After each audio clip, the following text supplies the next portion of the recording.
A quick house rule before we begin. Please be informed that this webinar is being recorded. The recording will be shared when it's available. If you have any questions, please type them into the Q&A box at any time. Now, without further ado, I'm going to hand the screen over to our Executive Director, Chris Renz, to give opening remarks. Thank you very much, Audrey, and to the BritCham's team. A very warm welcome to those people who have joined us locally late afternoon, 4 o'clock in Southeast Asia, or most of it's 4 o'clock anyway. And to those also that have joined us from the UK. The purpose really of putting these webinars on at this time is to allow our international associate members and their stakeholders and other interested parties keen to understand the business intelligence, business information, and hub activities of BritCham, to give them an opportunity in a reasonable time zone to be able to come and join us. So welcome to everybody. As was mentioned, this is unusually a twin hub collaboration, but delighted that it is. And it's going to be the first of quite a number of hub collaborations. On this occasion, BritCham Professional Women's Hub. And I won't say too much about that because I'm sure Sonny is going to give you some wonderful background as to the evolution of the hub and where it is now. All that I would like to say is congratulations to Sonny and her team, who have been evergreen and ever present and continue to make this the only foreign chamber hub that is active within Indonesia.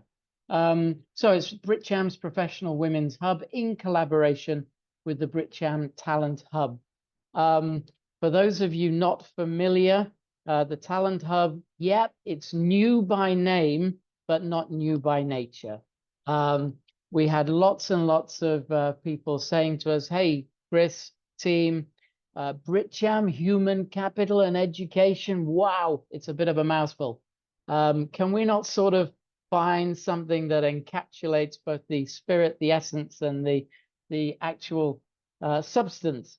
And in one word we did, and it was the word talent. So actually, the Talent Hub is newly named since our AGM on June the 4th, and it is the successor to or continuation of the BritCham Human Capital and Education Hub. So, Professional Women's Hub in collaboration with the BritCham Talent Hub. Professional Women's Hub is supported annually by the British School Jakarta. Thank you very, very much to them. They're also an annual partner of BritCham and have been for over 25 years. Your continued support is very much appreciated. Your particular support of Sonny, her team, and this hub is very much welcomed. And the BritCham Talent Hub is supported annually by ACCA as well. And that support is equally welcomed as well. ACCA being a member of BritCham since they inaugurated their business on the back of an awful lot of support some 12 or 15 years ago, I think it was, here in Indonesia. This is called Unlocking Your Leadership Potential with Emotional Intelligence. I don't know. I was just going to bring it an end to with emotion, because unlocking leadership is is in itself very, very emotional. It's always a pleasure for me to be the rose among so many thorns. No, it's the other way around, isn't it, Sonny? The thorn among so many roses, as I am always privileged to be, generally speaking, the only male present with most of the things that the Professional Women's Hub does. I know for a fact that you're in for an absolutely great hour, going to be extremely informative. It's certainly going to provide lots of guidance, and it's for you to use all those tips and anecdotes in context that are meaningful to you and your business and your own personal and your own team development. With that, I would just like to say thank you very much for joining us. Thank you to Sonny. Thank you to the Talent Hub team of Rita and Dea also. Thank you to our partners, BSJ and ACCA. And I shall leave you to do the unlocking, Sonny.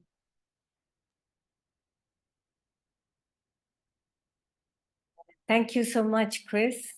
And welcome everybody to the Professional Women in collaboration with the Talent Hub event today on Zoom. And we are really excited to have this event today. And for me, as Chris said, this has really been a platform where I've grown to become the person that I am. The group was started 14 years ago. And one of the founders, besides Chris himself, Mariko Yoshihara, she's also a committee with us. And I'm so grateful to Mariko because she made me part of this group from the very beginning. And it has been an excellent platform for me to connect with people from all over the world. We have had speakers from Google, Yahoo, Unilever, L'Oreal, you name it, Grab, Gojek. We have had really wonderful speakers. And it's been a platform where we've been able to uplift one another and also connect with one another and network and also learn from one another, which brings us to today's topic, which is about unlocking your leadership potential with emotional intelligence. And before we enter into this topic and I introduce our speaker, I'd like to give Dea of the Talent Hub a chance to tell you more about the exciting new changes that has happened to the hub and what is available for you if you join BritCham's and become part of the Talent Hub. So let's switch over to Dea before I come back and introduce you to Sue and Esti. Sure. Thank you so much, Sonny. This hub will not happen without the help of Mbak Wita, who's also in this call, I believe. Is Mbak Wita in the call as well? So yeah, as Chris has already been mentioned, that the purpose of this hub, from the change of the name itself, is to encapsulate all spectrum. So education itself, human development, it all comes down to a talent development. So the hub itself is to support strategic human resources, practice improvement, and also policy development. So for all levels, leadership ideas, this is one of them, unlocking your leadership possibilities. The talent itself, there are so many aspects to it. So in the future, what we're trying to see is to have more event, collaboration, partnership, and discussions with people across industries in order to be able to unlock more potentials in the human capital.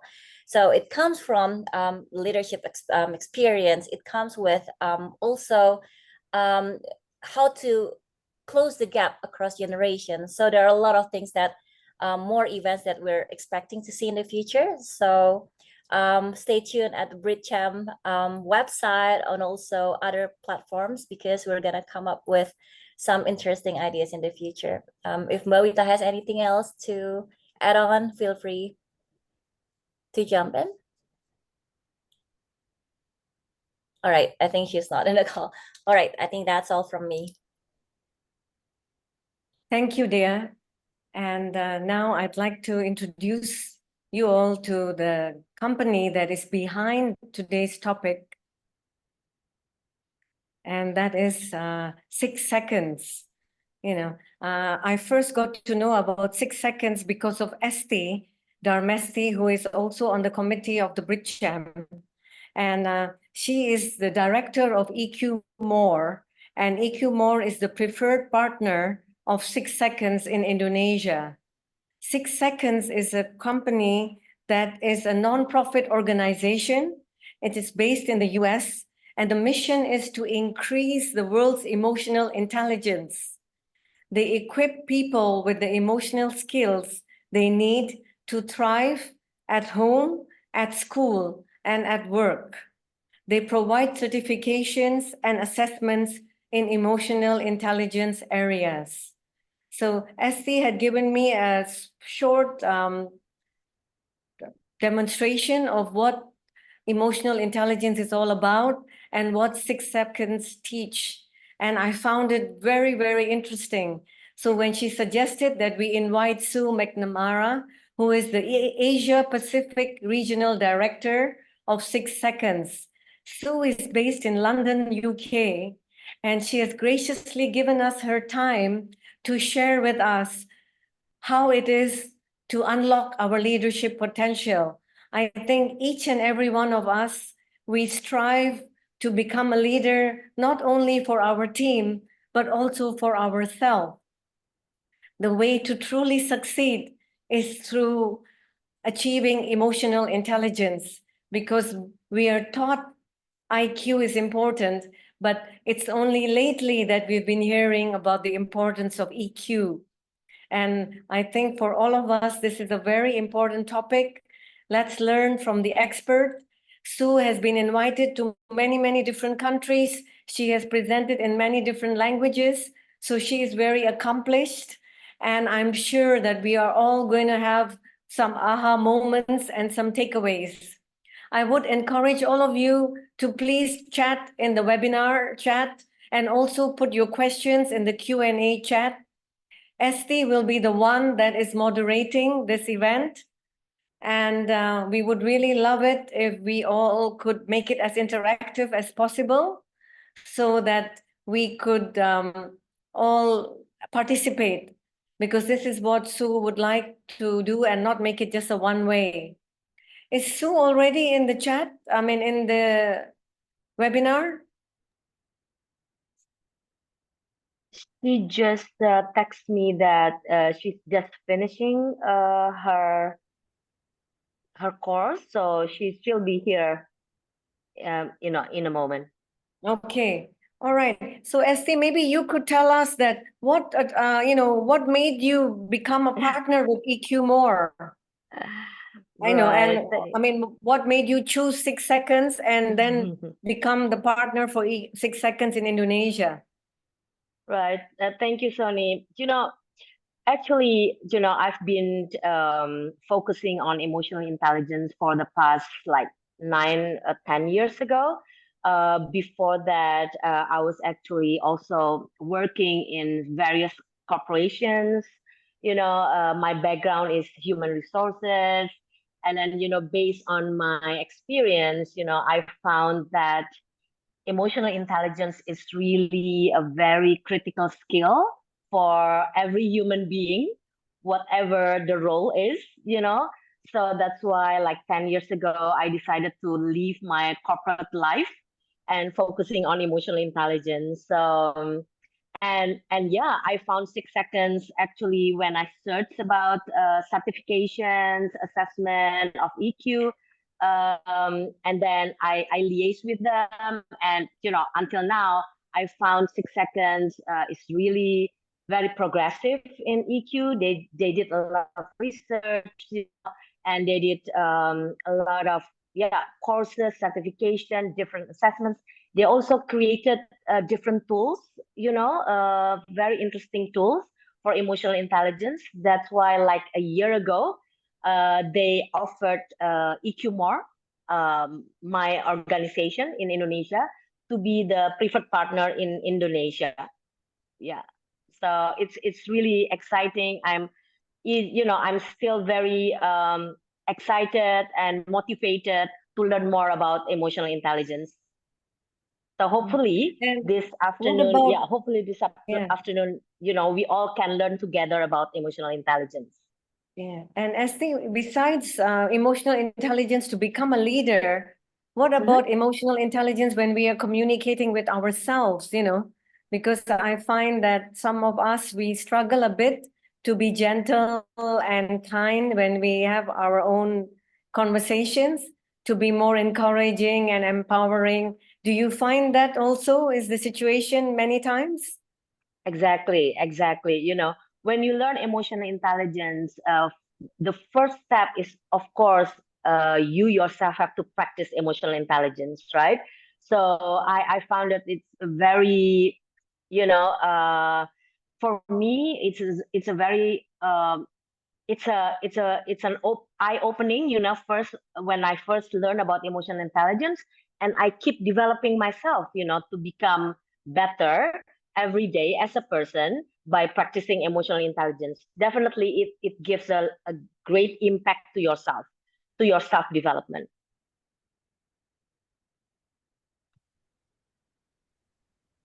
I'm sure that the Talent Hub also agrees that part of their, right, Dea, I think you might agree with this too, that a part of the recruitment standards when you are interviewing people is also to check.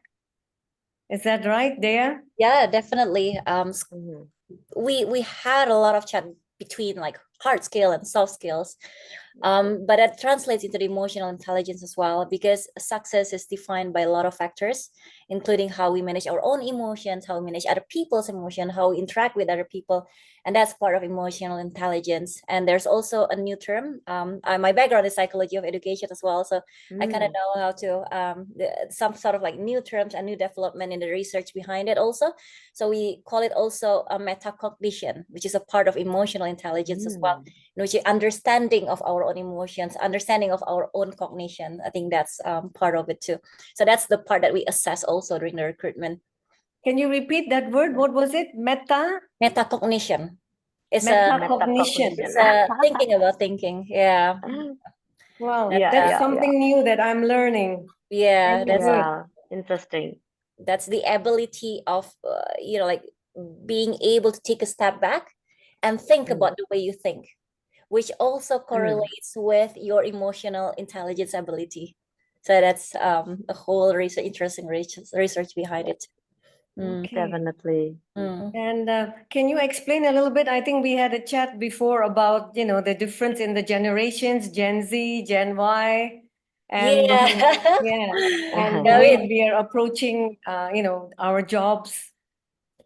so In what way can emotional intelligence help us to bridge this communication gap?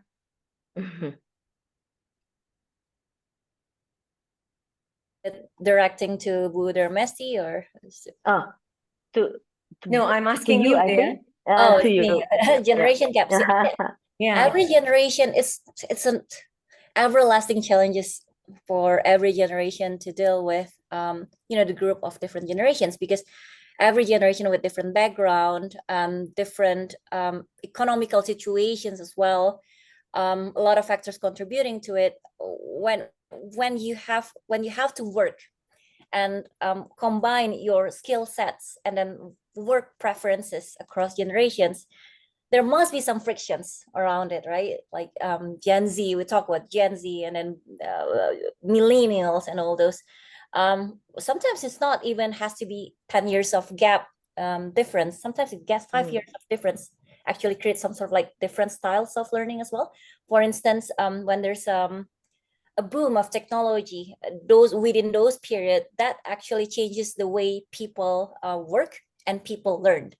So the idea is not to push the preferred way of working, because everyone's style is different. The idea is actually to find the middle ground of it, and then to focus on the strength of different generations. Gen Z is actually very known with sort of like there's a term called gratification. So whether they can actually hold a gratification on hold sound of like they are the generations who tend to get everything instantly, and it's quite different from other generations. So the way they work would be different as well, but we can also leverage their strengths. For instance, they tend to get information quicker, and they are resourceful in sort of the things, and they're also more technologically excellent in some ways as well. So that collaboration and the right leadership is the right leader is the one that can combines all of these strengths and put it into one pot, because that's how an organization should be. So there are a lot of various topics around it, and the implementation can be different, but the idea is to close the gap, is to find a middle ground, focus on the strengths instead of the weaknesses. Yeah. Thank you. Would you like to add to that, Esti? No, I think it's okay. And Sue is here, Sonny, Okay. so we are very Great. excited to So have her let's here. start. Yeah. Exactly. So maybe we can, hand the screen. Hi, Sue. Hi, Sue. Hello, how Hi, are you? Hello, and Hi. thank you. Thank you so much for joining us. We know you're so busy. You're a much sought after speaker, and we've prepped up the audience to listen and to learn. and the chat is open for them to interact. And the questions they will type into the question box, and Esti will moderate it. So over to Wonderful. you, and I will see you again at the end of your presentation and do the closing. Thank you so much. And thank you so much for the invitation to be here. It's my absolute pleasure to be sharing and also listening to the wonderful insights that the panelists and the moderator were just sharing there as well. Because I think, you know, one of the last things you touched upon then is the generational emotional intelligence. And we've just done some research called the State of the Heart report in 2024, and we're seeing bigger and bigger gaps in generations' emotional intelligence. So it's really interesting to just listen to that when I came in. So thank you so much. So I'm just going to share my screen with you. So if you just bear with me one moment whilst I do that, and then I'll begin. So here we are. Okay, I'm just going to optimize this as well. So can you see that? Yeah, great. Yes, yes, we can Wonderful, see. wonderful. Yes, we can. So I was very excited when Esti came to me and asked me to speak here, because she told me a little bit about the organization and this network and what you do.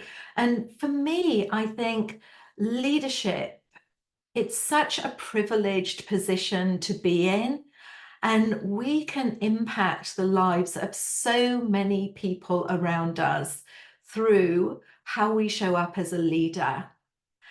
And I'm not sure whether Esti told you about what we do, but basically 6 Seconds that you can see here on the screen is a global network of people that are supporting others to enhance their emotional intelligence, to get more insight, connection, and purpose.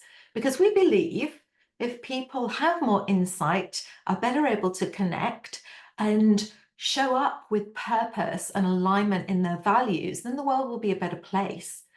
So we're in 200 countries and territories where this work is being done now, and we do it in 3 ways.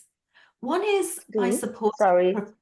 Yeah. Sorry, Sue. We cannot see you change your screen though. No, I haven't changed it Oh, yet. you haven't Esti. changed. I see. Yeah. Okay, great. Yeah. Thank you Thank for you. highlighting that. No, I haven't Yeah. changed it yet. So yeah, we do this in various ways. So through our EQ professionals, so we support people who are within organizations or professionals like training consultants or coaching to use these tools and methodologies.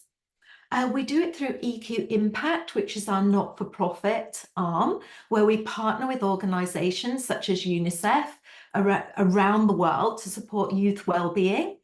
And we also work with businesses, which is why I'm here today to talk to you about this. So EQ Business is when we work with organizations to integrate emotional intelligence into their business, to support enhanced outcomes and KPIs. And specifically today, I'm here to talk to you about leadership. So I would like to ask you, what is leadership? So what does leadership mean to you? And I'm going to pop in the chat here a link to a Mentimeter. And if I could just ask you to follow that link, and I will share my screen with your thoughts about what is leadership. In the meantime, Mariko, have you raised your hand? Oh, hi. Yeah, I saw that you raised your hand, Mariko. No? No, okay, right. Sorry. Okay. That's okay. That's okay, no worries.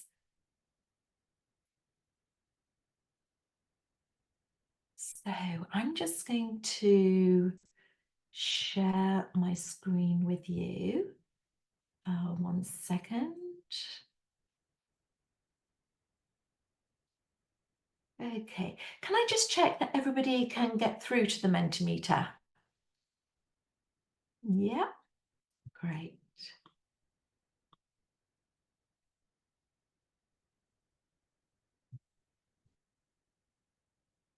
Yeah, I'll just give that a moment to come through.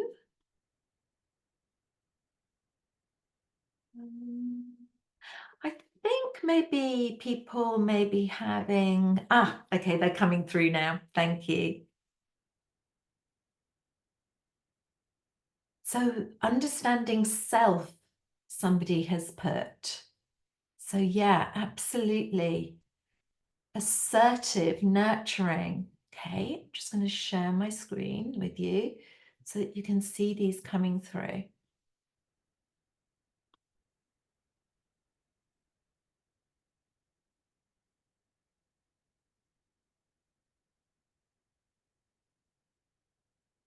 Wow. Leading the way, setting an example, being a good example, ability to lead, to influence others.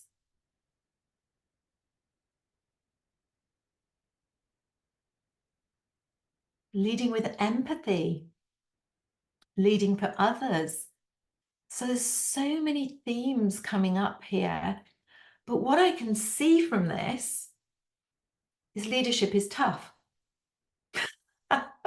If we have to show up every day as leaders, doing these things, it's incredibly challenging. Because if this is leadership that we can see on the screen, and these are the things that we need to do as leaders, why do we find it challenging to show up and do these things every single day? And the reality is, it's messy.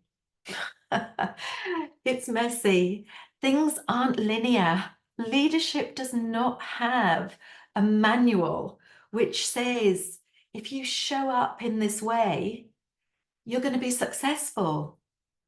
And we can't possibly show up in this way constantly every single day. There are things that are challenging, and there are so many things that are happening at any one time. So I'm just going to share my screen and we're going to explore this.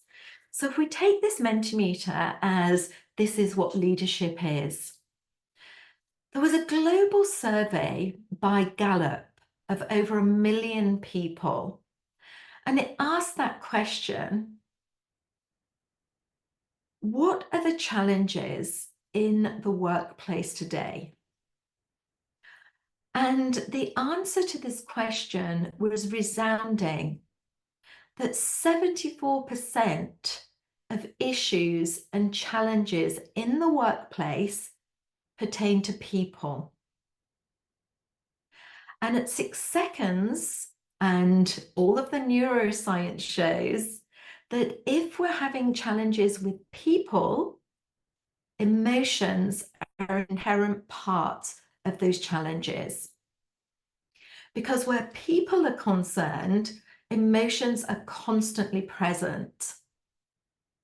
They're there in our brains constantly. And we know that emotions drive people, people drive performance, and performance drives outcomes.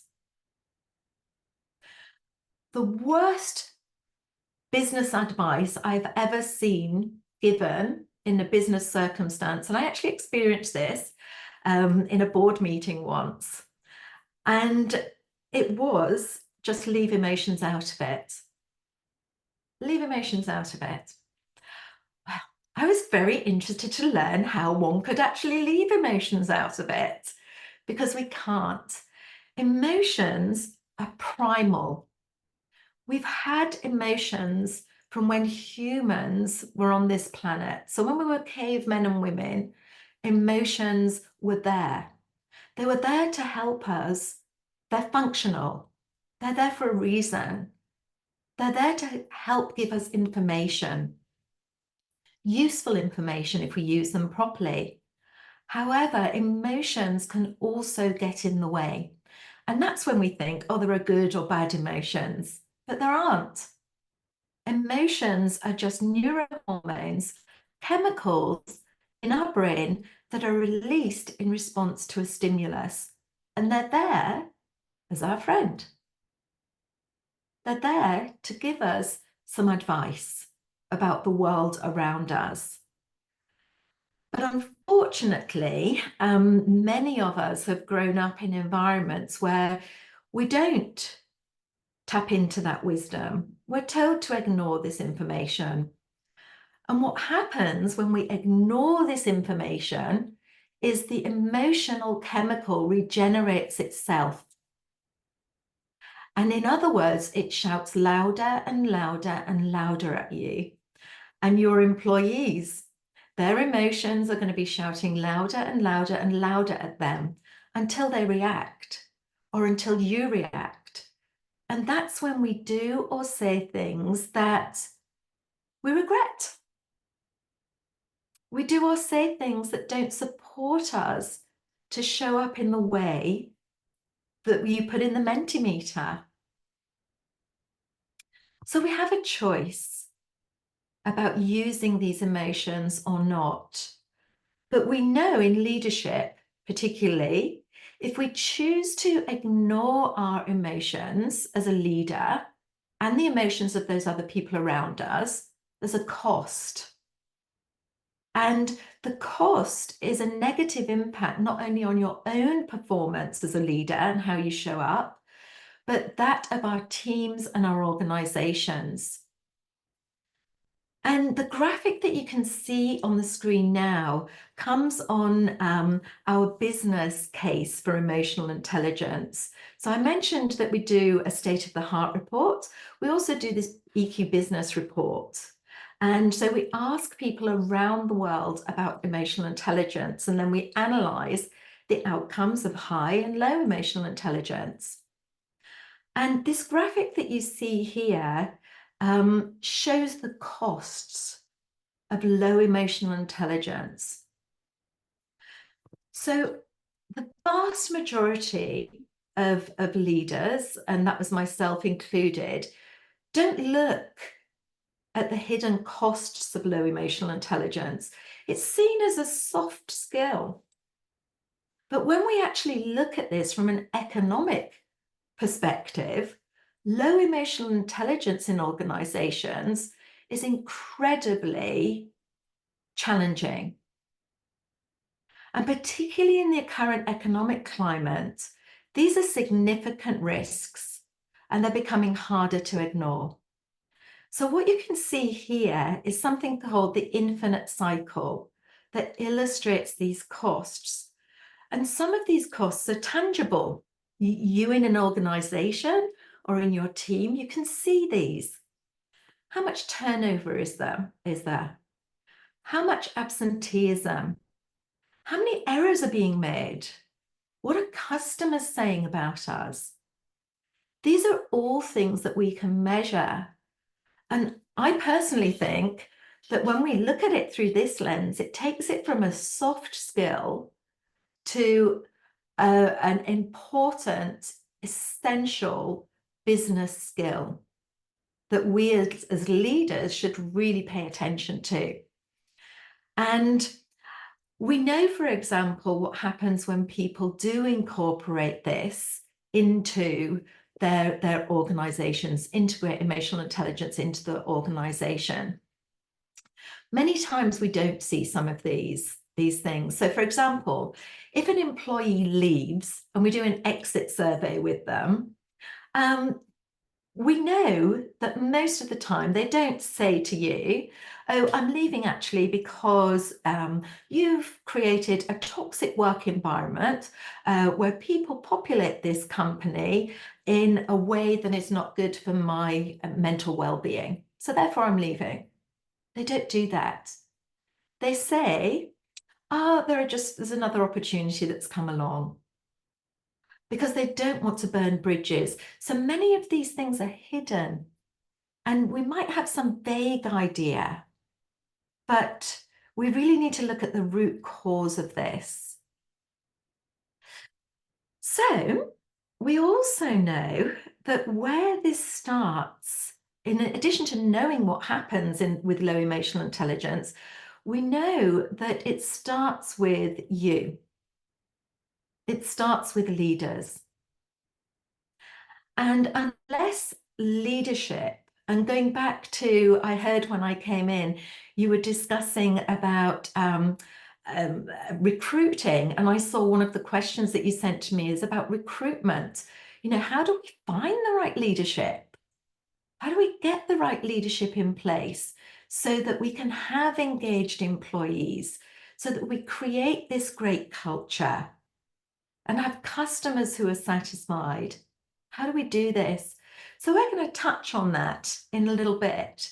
But I think the important part here is so that you don't get into that infinite cycle, that cost of low emotional intelligence is it starts with you. And we know when leaders start to utilize emotional intelligence, this happens. So leaders that are high in emotional intelligence are 7 times as likely to be high in leadership performance outcomes. And I'll touch on a little bit later what these leadership performance outcomes are. So this is staggering, I think, when you look at this difference and when you think about that infinite cycle and where it starts. So that's why I also want to thank you for being here today to start considering how to engage more of your emotional intelligence. And this, I think, is also another piece of really interesting data. This graph shows that if you enhance your emotional intelligence and support those people around you to enhance their emotional intelligence, you are 22 times more likely to consider yourself as high performing in the organization.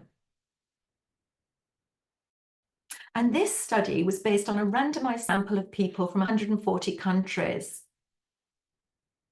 So, given these findings, these last 2 findings about success and about how it starts with you, I think it makes it even more important for us as leaders to be paying attention to this.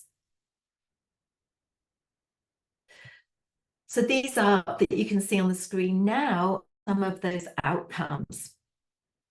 And we know that emotional intelligence alone, enhancing your emotional intelligence alone, has between 50 to 60% correlation to these outcomes. So if you as a leader want any of these, or you want to support your teams with these, then EQ is the place to start. Just put here some information for you about engagement. And some of this information comes from Gallup, and some of this information comes from our own results. But each of these are hard skills. They're KPIs that we can look at. So when we work with organizations to integrate emotional intelligence, we work with them to say, okay, what are your KPIs? What do you specifically want to see as a hard outcome? And then we start to work with leaders to do this. And some more. Impact your customers. And this fact here, this one, a 5% increase in your customer loyalty results in a 25% increase in profitability. These are phenomenal.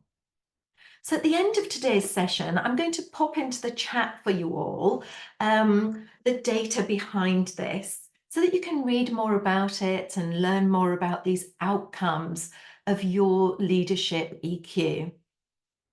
So as I mentioned, there are steps to implementing emotional intelligence in your business. And the first one is you. So how do you start this? Well, we have many tools, many methodologies, many assessments to start by looking at where you are now. And I noticed in the Mentimeter, a number of people had actually put, it's about that self-awareness as a leader. So this is where we begin. And then we need to build capacity in our organizations. So developing internal champions or experts who will start to help you to infuse emotional intelligence into your culture. So we need to equip and support them to do that.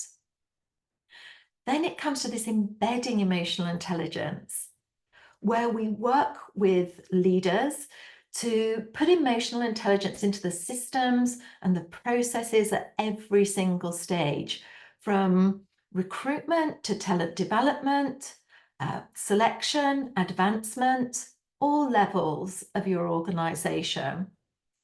And then that's about this shaping the culture, where we're all using a shared language of both emotion and logic, that metacognition that I heard when you came in earlier.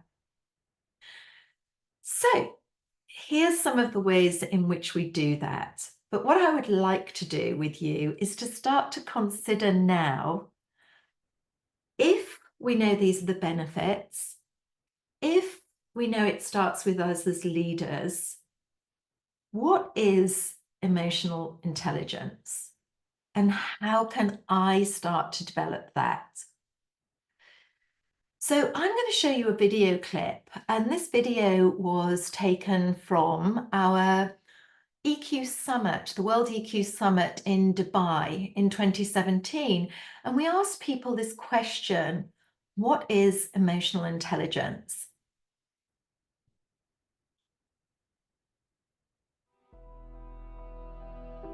Sadly, we live in a world where our basic needs of security and sense of safety is being challenged. The heart is affected by emotions, and emotions affect people. We are becoming less people-oriented and more machine-oriented, I'd say.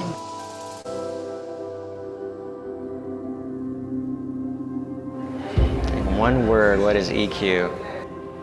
Being grateful. It's caring. And balance. Emotional intelligence is a lifestyle. You do it every single day. Emotional intelligence is being smart with our feelings. I had no imagination that 20 years later we would be sitting here with people in 25 countries in Dubai, from all around the world. What a miracle. Optimism is a massive part of achieving your goals. You have to create possibility. Especially large organizations. There's a huge issue around trust. I think it diminishes organizations overall. And there's nothing like EQ. Emotions drive people, and people drive performance, so that connect came beautifully.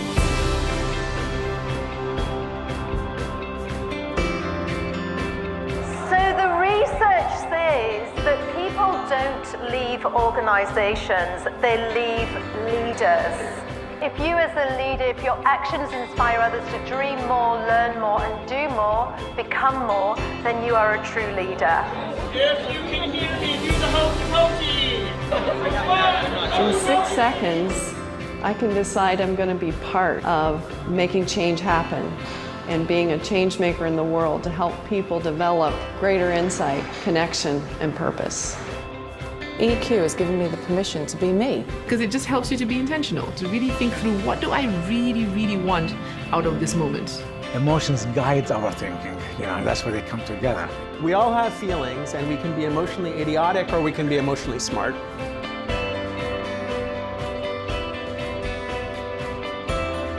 And I think this is, again, the common language of the universe. Whatever you see in people, you can always feel this connection. And the way you connect to the divine, to the highest aspect, is by resonating with the pulse of beauty, goodness, and truth. This has been a tremendous journey. The knowledge that I have taken with me is huge. Every time I'm learning more about emotional intelligence, I'm becoming better and better. It changed my life. It changed my children's life. It changed my relationship. It made my business so much more vibrant and more successful and more meaningful, more purposeful.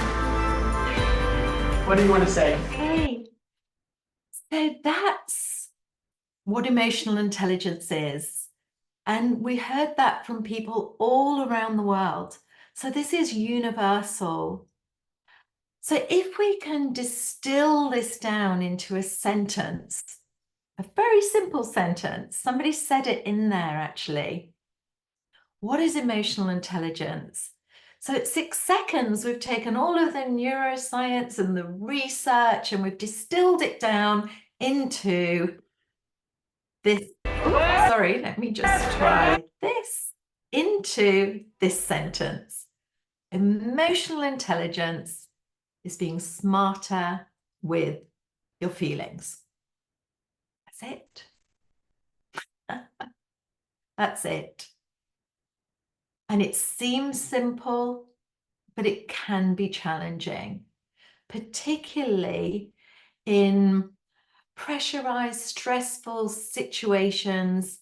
We tend to run on patterns rather than making conscious choices and decisions, rather than listening to the emotional data to find the wisdom within it. So we developed a model. So this is the how-to really. And this is the model. And this model is a process model. So in other words, these competencies here that you can see in the larger model enable us to become more self-aware as a leader, to be able to manage our thoughts and our feelings and our actions in a more constructive way, and to also think about this part here, which is what is your empathic and your principled choice as a leader? In other words, how am I going to show up to be the leader that you shared in that Mentimeter? So I'm just going to run through this very quickly with you, just to give you a little bit of an insight into some of the things to consider with this. So the first part, the first competence that we've got is enhancing emotional literacy. And enhancing emotional literacy is about, it's in the self-awareness area, this know yourself area. So this is, what am I actually feeling at this moment in time, in this current situation? And there are over 3,000 words for emotions. 3,000 words. So in the chat afterwards, I'm going to share with you a link to a tool that can help you to start to think about expanding your vocabulary in relation to your emotional literacy. Because we know if we can name an emotion, what actually happens in our brain is that the information is recognized. Our brain thinks, I know what's happening here. So it dilutes the emotion, so to speak. So there's a term coined by Mark Brackett, which says, name it to tame it. So as a leader in those stressful, challenging situations that you might find yourself in, if this step is just the only step that you can do at first, naming the emotion will physiologically help to dilute an intense emotion and help you to understand it. In this area, we've also got recognizing your patterns. And again, we've got lots of resources, and I'll share some maybe afterwards with you about recognizing your patterns of behavior. So in other words, what would I normally do in this situation? What's my normal thoughts, feelings, and actions in this situation? So these two are in this area of know yourself, this self-awareness. It's blue because it's about self-reflection as a leader, or a parent or a partner or whoever It's about your self-awareness. So once we're aware, though, that's not enough. We now need to do something with that awareness, and we need to make a choice. So we're going to come to this red area, and you've guessed it. It's red because we're going to stop, and we're going to analyze our choices. So these 4 competencies: applying our consequential thinking, analyzing the pros and cons, the costs and benefits from not only a rational perspective, but an emotional perspective also. The ability to navigate your emotions. So as a leader, to go from that high intensity emotion, to navigate it, to come back down to baseline before the next stressor. So this is about really understanding the emotion that you've just named and validating it, exploring the message that that emotion is giving you. And when you do that, it naturally transforms. Then we've also got to engage intrinsic motivation. So you may notice, or if we've got any Latin scholars out there, that the word emotion and the word motivation comes from the same root word, which is to move. So fundamentally, emotions are designed to move us towards something or away from something. So as a leader, how are you utilizing these emotions for yourself, but also with other people? Are you showing up in a way that motivates people, that they buy into what you're doing, to change initiatives, to their role within the organization? If so, emotions play a major role in that. And then we've got optimism. So again, as a leader, sometimes it's tough to see possibilities, to see beyond a challenge or goal. Interestingly enough, this competence, which is about increasing your optimism, engaging your optimism, this is linked to trust. So the research has shown that leaders that are more optimistic, and that doesn't mean blind optimism, doesn't mean, oh, everything's just going to be okay. Leaders who see challenges and problems as temporary, isolated, and effort possible. So in other words, if you or the other person that this involves puts effort in, you can change it. If you view challenges in that way, it leads to increased trust.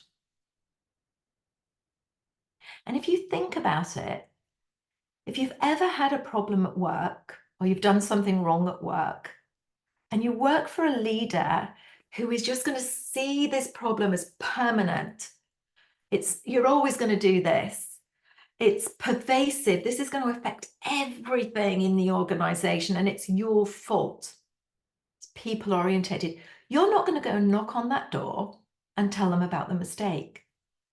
But if you work for somebody who is going to say to you, okay, this mistake has happened, let's take a look at it, it's just isolated to this one area, and if we work together to do this, this, and this, we can come up with a solution. You're going to knock on that door. Then think back to that infinite cycle of low EQ. If people don't come to you with their challenges or their problems and they don't trust, then there are going to be a lot of people in the organization that aren't showing up effectively. They're not going to be in the right state of mind to give fully. So this competence, I noticed there was a question about which competence would you say is crucial for leadership. I mean, I would say all of them, but optimism links to trust, and trust links to the outcomes that we see very, very strongly. So the final part of this model is about your self-direction. And this is about increasing empathy. And again, increasing empathy is one of these competencies that really, truly links to trust. There are 3 types of empathy that you need to consider as a leader. And these 3 types of empathy are cognitive empathy. So understanding from a logical perspective how a person might be thinking or feeling, using this prefrontal cortex. Then we've got emotional empathy. And this is challenging because it requires you to actually feel what somebody else is feeling in order to utilize that data to inform your decision making. However, we need a balance here, because if we just had so much empathy, but we weren't able to make choices aligned to our logic and our emotion, that metacognition that was mentioned earlier, then we might not be making the right decisions for the long-term future for ourselves and others and for our organizations. So that's the model. And these are the 8 competencies that are measurable. We can measure them in something called the SAY Emotional Intelligence Assessment. We do 360s as well. So we can measure where a leader perceives they are and where other people perceive they are in relation to these competencies, which is really useful because sometimes we can be blinded, particularly when we're just in that do kind of mindset. So they're measurable, they're learnable, and this is the model to learn it. And I'm going to give you some tools that you can start to do this with and that you can utilize after this webinar today. And most importantly, they're actionable. So we can see that they're actionable through the results that we get with leaders, with individuals, with teams, and with the organizations. Once they put EQ into action, we see different results. And I'm going to share with you in a few moments a video about some of those results and some of the initiatives, how leaders have utilized EQ and the results that they've actually got. So to remember from this, it's about awareness. How aware are you as a leader of your emotional data, of your regular patterns? Are you understanding and choosing? Are you being intentional about your behaviors and your interactions? Or are you on reaction? And then this purpose, connecting it to yourself and to others and to the organization in the long term. So these 3 things we can put into action by asking ourselves 3 questions. First question, what am I thinking and feeling? And what would I normally do in this situation? What options do I have in my choose yourself area? And finally, what is my empathic and my principled choice as a leader?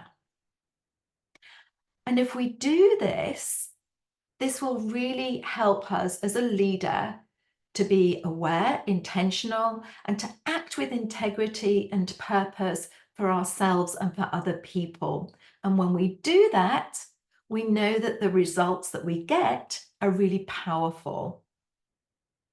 So what we're actually doing with EQ is this. We're taking the emotional data, the cognitive data, we're getting that emotion and cognition working together to give us this really powerful insight. To understand as a leader, how are these 2 things impacting our decision making, our communication, our motivations, our interactions, our performance? And we know that this is really powerful. So as we come to the close here, I just also wanted you to think about for a few moments this model and And consider your own leadership. Is there one of these that you're really strong in? One of these competencies really strong for you? And how can you use that strength to help you with one of the areas that you might find more challenging? And I'm happy for you to take a screenshot of these questions, because these questions you might, when you're being self-aware in the workplace, this is something that you might want to ask yourself to support you in putting those pursuits into action. Okay, and I'll just hold on for a moment. Just if you want to take a photograph, that's absolutely fine. But just choose one competency that you want to learn more about and start there. Otherwise, it seems so big. I'm just going to share with you now as well 2 more tools that I'm going to pop into the chat after this, because we don't possibly have enough time to do all of this. But another thing to consider in leadership is this: your thoughts and your feelings and your actions. So we have thoughts and feelings and actions about everything. And considering a leadership challenge, I'd invite you to think about, what are your thoughts, feelings, and actions within that leadership challenge? And then the exercise I'm going to share with you is called the Thought, Feeling, Action, Know, Choose, Give tool. And to do this exercise after, I'd like you to consider a leadership challenge and focus on these 3 things. And the worksheet will guide you through how to actually utilize that. But it's basically fundamentally asking you to do this, what was happening at the time. And then it will take you through considering shifting those thoughts, those feelings, and actions. Okay, well, I think we are coming towards the end of our session together. And to finish, I'm going to finish with a video. And this video illustrates a little bit about these figures that we saw earlier, and how when people, leaders, from middle leaders, new leaders to CEOs, start to utilize their emotional intelligence, they're more able to do these things, to motivate, to bring about change, trust. They're able to support people to execute and to bring people together as a team. And we see these outcomes when leaders do this. And again, this is a great one for you just to take a screenshot of if you want to, or a photograph. These are what we call the pulse points. So as a leader thinking about, I want to motivate my team more. What are the key components, these 3 bullet points, in enabling me to do this? Okay, so to finish off, I'm just going to share with you these 5 emotional intelligence lessons for business leaders. So these are organizations that we've worked with, and this is a very quick case study analysis of those 5 businesses and what the impact of increasing emotional intelligence was in the organizations.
thank you all so much for being here, because as we know from the very beginning, it's you as a leader who's going to make a difference to you, to others, to your teams and your organizations. So thank you for being here. Thank you so much, Sue. Thank you so much for a very inspiring session, presentation, and make us, have a more understanding about emotional intelligence. So we have two questions, so far. Yeah. The first one is, if emotional intelligence is very important, how can we identify our level of emotional intelligence and how can we develop it further? Yeah, thank you so much for the question. So, how can we start to begin to identify our emotional intelligence? So, some of the things that I'm going to share with you actually will help to begin to create that self-awareness in you, because I think that's the key to starting. However, we also have a suite of tools, assessments, where you can measure your emotional intelligence in relation to these 8 competencies. And as a leader, we have a specific one for leaders, and it's called the 6 Seconds Emotional Intelligence Assessment for Leaders. And we will measure in that these 8 EQ competencies, and then from that self-awareness, you're able to develop and to cultivate your emotional intelligence through some of the ways that I've just described. But it takes effort, and it takes time, and it takes that willingness to want to do it. So yeah, so there are ways to actually measure it. So it's a process, right, to develop our emotional intelligence. Yeah. It's a process. It's a process. Absolutely, absolutely. And right. it's quite interesting, I think, when organizations come and say, I'd like a 2-hour workshop. That will not, I'm just putting it out there, it was very informative, but it will not change the culture in your organization. But it's interesting to begin to start to change the culture in the organization. Right. Okay, great. Thank you. So the second question is from Afif. The question is, how can we balance empathy and maintaining the authority as a leader, particularly when we need to make tough decisions? Oh gosh, do you know, that is a great question. So thank you for that. There is, again, a myth that if we are emotionally intelligent, we just go around doing everything for everybody else and being led by what everybody else wants, and we're not actually aligning our decisions with what is best for the organization. And that is a myth. And I think one of the key things is that, yes, we need to have that cognitive, that emotional, and that action empathy, but also emotional intelligence can help us to make those tough decisions and choices. So for example, if I've got a tough decision and choice to make about an employee, and I engage the model. So what am I thinking and feeling about this situation? What would I normally do in this situation? Now, if my empathy is out of line with that, so I don't have equal amounts of my own emotional literacy and empathy, then it can tip the balance and I can just end up doing what is best for that employee in every single situation. Whereas if I know my own emotional literacy and I'm able to navigate the emotional data, both my own and the emotional data of the other person in that red area of the model, I can then make a good decision or choice based on empathy and the pursue noble goals, which is the values, the long term, where I want to get to and what is best for the other person as well. So it's really utilizing the whole of the model. But what I have seen, just to share, in some leaders that are very high in empathy, but lower in the other competencies, is that they find it very difficult to make tough decisions if it's only empathy that they're focusing on. So really the answer to the question is focusing on all of those 8 elements of emotional intelligence, not just empathy, so that you're guided then by engaging those other competencies. But it can be challenging if your empathy is so high and the others are lower. Okay, thank you, Sue. So I just want to check with the people who ask the questions. If you think you have further questions or you feel that your questions are not answered, fully, please raise your question again. You can type it in the Q&A chat box. Yeah.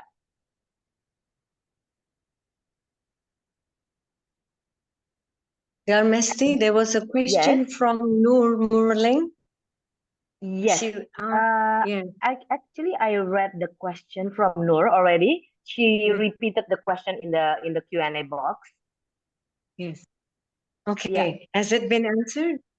Yeah, it's been answered. I also received 3 questions actually, Sony, from the registrants.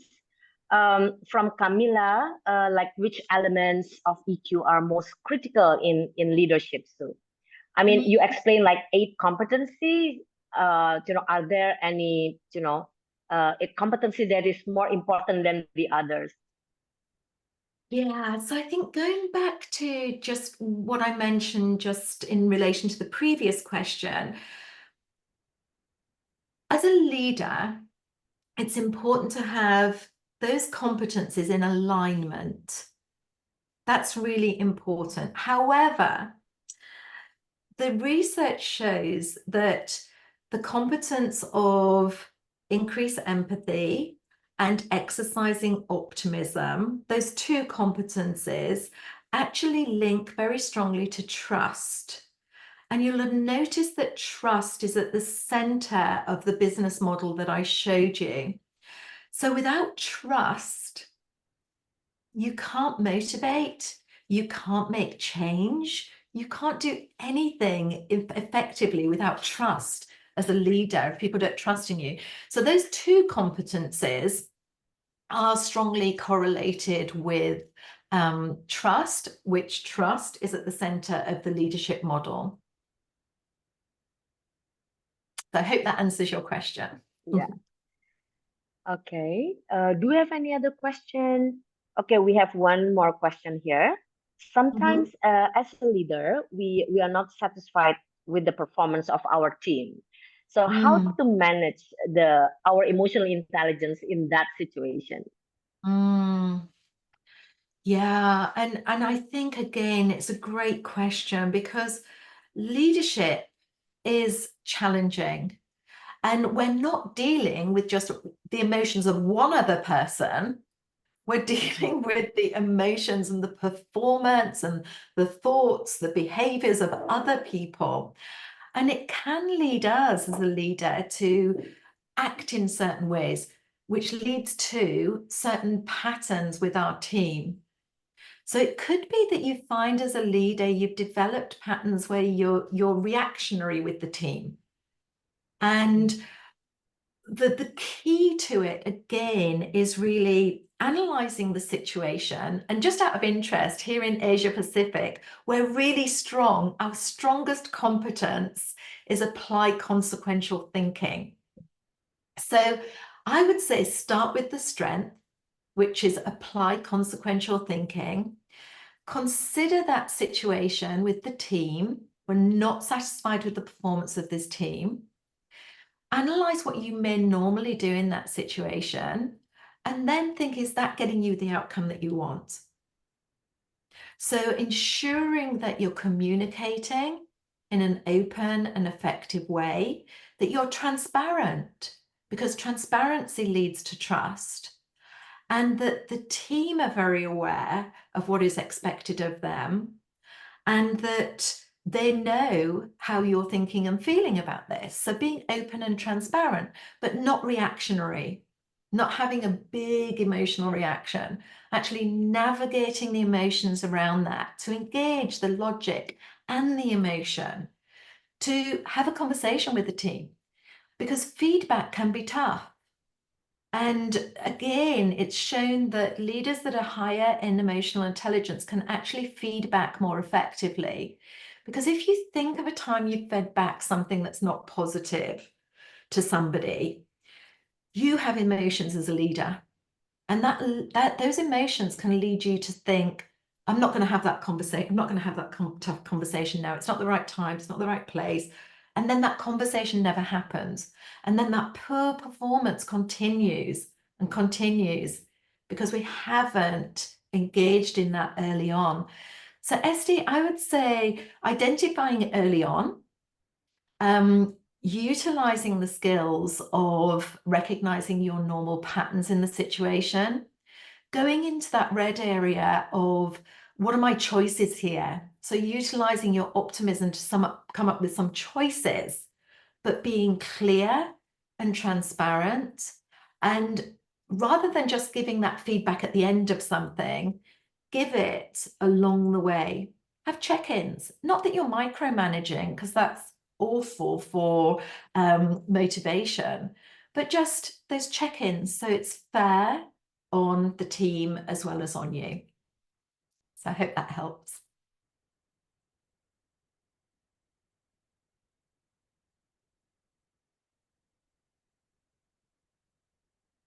Not sure if Esty's frozen there.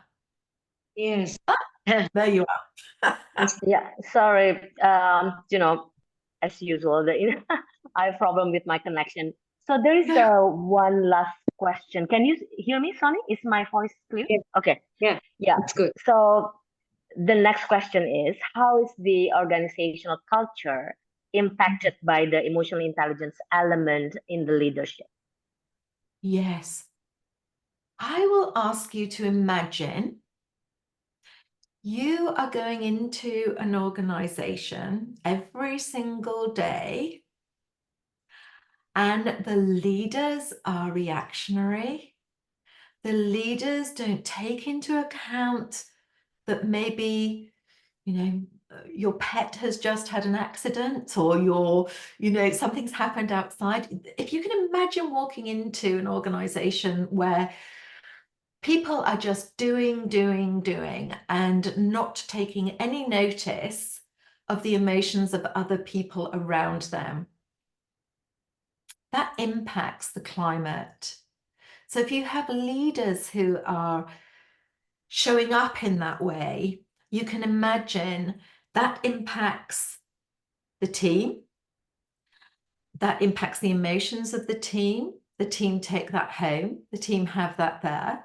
And then it's like a reaction cycle almost, that these emotions get more intense, the climate becomes more negative, and then we can't do those things that you saw briefly in the slide, the vital signs slide, which is about motivation, teamwork, execution, change, and trust. We need those to be present in an organization. If leaders have low levels of emotional intelligence, they are negatively impacting people's abilities to do those things. And it's not very pleasant going into work like that every single day. You can almost walk into an organization or a team and feel the climate. You can see the body language, the tone, the interactions between people. And I think going back to, I heard you talking about Gen Z at the beginning, they need those interactions, that sense of belonging, that sense of purpose, as we all do with an organization.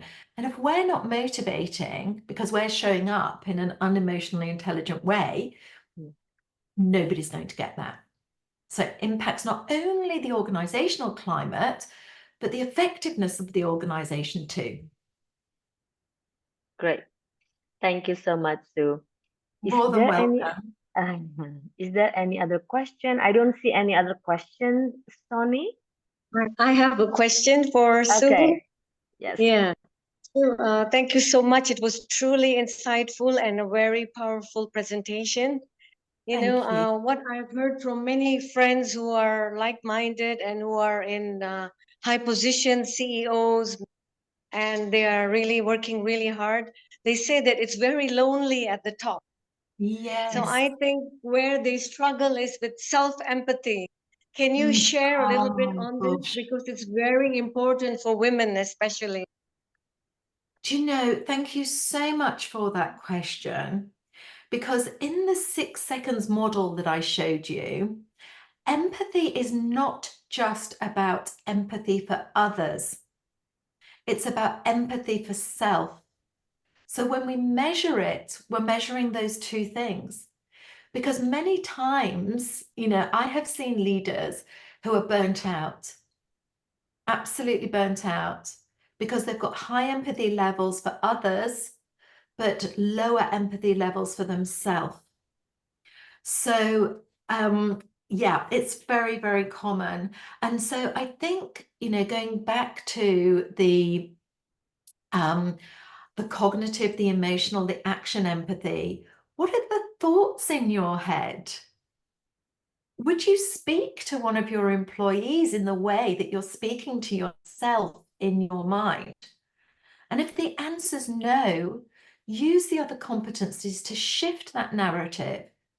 Because your thoughts, as you saw in the graphic, the TFA graphic, your thoughts impact your emotions, and your emotions impact your behaviors. So for example, if you've got a leader, you mentioned women leaders.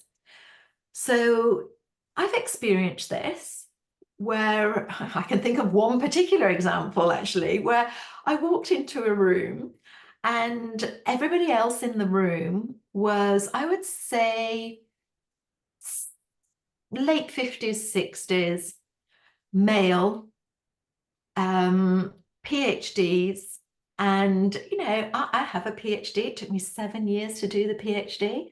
I know I'm proficient in the room that I was walking into, but I walked into that room, immediately the thought in my head,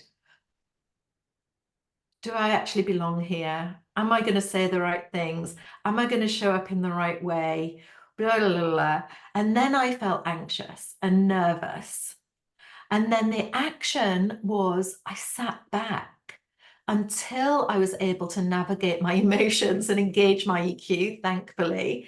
And that's when I was able to re-engage, be self-empathic, to say, no, actually, you know what? You do know your stuff and you have experience and you have every right to be here. But it is very common. So please do, when you think about empathy, it's not just empathy for others, it's empathy for you, and you deserve it as much as anybody else. Thank you so much, Thank Sue. you so much. Yes. Yeah. I So see think there it are comes, other chat. yeah, we have more questions, but we don't have more time, I think, for the Q&A. So yes, we are going to share these additional questions with Sue later. And then, yeah, Sue will answer it. And then we're gonna send the answer to everyone, probably, right, Sonny, in here? Yes. Okay. Wonderful, wonderful. We will be allowed. Yeah. Yeah. Will we be allowed to share the presentation? Yes, absolutely. I'm more than happy for you to do that. Yeah, absolutely. And I will, if I could ask you to share a couple of exercises and the report so that people can learn more and start to really consider, where do I start for myself as a leader? That's wonderful. Thank you so you. much, Sue. Thank you so much. Summarize it. Yeah. Could Yes. I ask you to Going please back give to- us your takeaway, you know, for all of us from you, some advice on how to be more self-aware and to practice self-empathy? Yes. You know, I think that it's really challenging and really tough being a leader. It's not easy. And the advice that I give to anybody is be kind to yourself as well as to other people, to really consider what you need as well as what you're giving, because many people give to others at the expense of themselves. So really be kind to yourself, catch yourself with those thoughts, feelings, and actions and how they're actually impacting you. And it is an actionable model. And so the advice is learn more about it, but not just theoretically, really put it into action. Try these exercises that I'm going to send to you. And we've got lots of free resources as well on our site. For example, I'll send you one that's the interactive Plutchik model, which helps you to explore your emotional data, starting to transform it. So I'll share all of those with you. But I think above all, being an emotionally intelligent leader means being an emotionally intelligent leader for you and others. And that's something to really remember. Thank you so much. Thank you. Okay. Thank you so Thank you. much. Yes. Yeah. This brings us very nicely to the end of our event of today. And thank you so much, Sue, again. It was very, very insightful. Thank you, Esti, for introducing Sue to us and connecting You're us and welcome. making it possible. Thank you to the Talent Hub, Dea and Vita, for joining us for this really important topic. It's very important for every leader and also for those who want to become a leader, those of us who are aspiring to reach the top in whichever career path we are in. And thank you to our sponsors, which is the British School and also ACCA for supporting all our events. Thank you to the BritCham's team for their hard work to make this event possible, to create the webinar, the registration links. And I would just like to summarize that my key takeaways from today is, first of all, Sue shared how important it is that emotions are the ones that they drive people, and people drive performance, and then the performance becomes our outcome. So actually it really starts from emotions to outcome. So we should really be aware of where we are and how we are feeling when we are faced with any situation. The other ones that I loved was the fact that you emphasized that we need to know yourself, choose yourself, and give yourself. Because if it doesn't start with us, we can't do it for others. There's a saying, there's a quote, you can't give what you don't have. So we really need to start with ourselves, which comes to that important part about being vulnerable, being empathetic to yourself. Even if you're a leader, we don't have to hide how we are feeling. And in fact, as you said, it creates trust when we have transparency, when we really are in alignment with our true values and who we represent. And I think it's important to take responsibility. I love the word responsibility because it reminds us that we have the ability to respond and not react. If we break up that word, I am responsible for the way I respond, So EQ ties in very nicely with the ability to respond to the challenges that life gives us. So thank you again for today. And my takeaway for all of you is please share this webinar with those who were not able to attend and join us today. It is available on YouTube. You can watch it again and again. You can share it with others. And you will also, those of you who attended this webinar today, you will get an opportunity to get the slide presentation and also the exercises that Sue wants to share with us. So together, let's create a community with the BritCham's Professional Women Hub that are practicing emotional intelligence. Let's encourage and uplift one another to become a leader, to embody the leader first for ourselves and then for others. Yeah, there are exciting events coming up for the Professional Women Hub. As Chris said, the BritCham's has got 7 different hubs. So we are a very active chamber The Professional Women Group has been in existence for 14 years, and we are going to do more programs in the coming months. And we are going to collaborate with the AI and Digital Hub, as well as the Wellness and Healthcare Hub.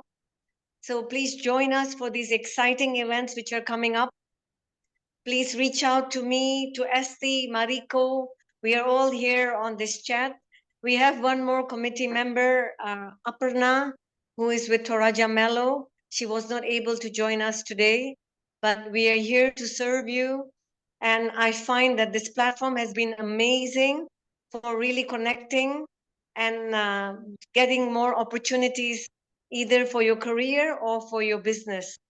So please join us, reach out to us, and hope to see you next time. Thank you so much, Thank you so everyone, much. for giving us today. Thank you. See you soon again next time. Yes. Thank you.